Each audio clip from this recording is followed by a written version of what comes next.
কে দিল পিরিতের বেড়া লিচুর বাগানে কমলার বাগানে সৈগ কে দিল পিরিতের বেড়া লিচুর বাগানে। ভাইছে কি অবস্থা, ভালো আছো ব্রাদার? ভাই আপনি তো পুরাই চেঞ্জ হয়ে গেছেন ভাই, কেমনে কি? আগে তো খেত কামারে কাজ করতাম। আরে ভাই অতীত নিয়ে টান দেও কেন ভাইয়া? তুমি একটা চাকরির কথা বলছিলা, চাকরি করবে নাকি? সেনাবাহিনীতে ঢুকাই দিই তোমারে? উচ্চতা তো ভালোই আছে তোমার। ভাই আমি যে উষা, আমার তো পুলিশে নেয় না, সেনামিতে ঢুকে দিবেন কেমনে কি ভাই? আরে সমস্যা নাই, সেনাবাহিনী আমার কাছে ছোট ভাই। তুমি যদি 2 ফুট চাও তাও তোমারে ঢুকাই দিব না মানে চাকরিতে। আচ্ছা ভাই ঠিক আছে, একটা চাকরির ব্যবস্থা করে দিন যে। এই ভাই দাঁড়াও, একটা ফোন দিই।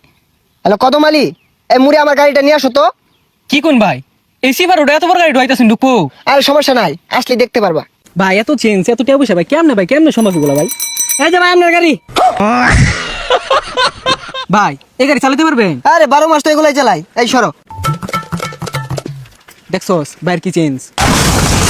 এ ভাই ভাই ভাই এ ভাই ভাই ভাই ভাই ভাই উঠেন ভাই।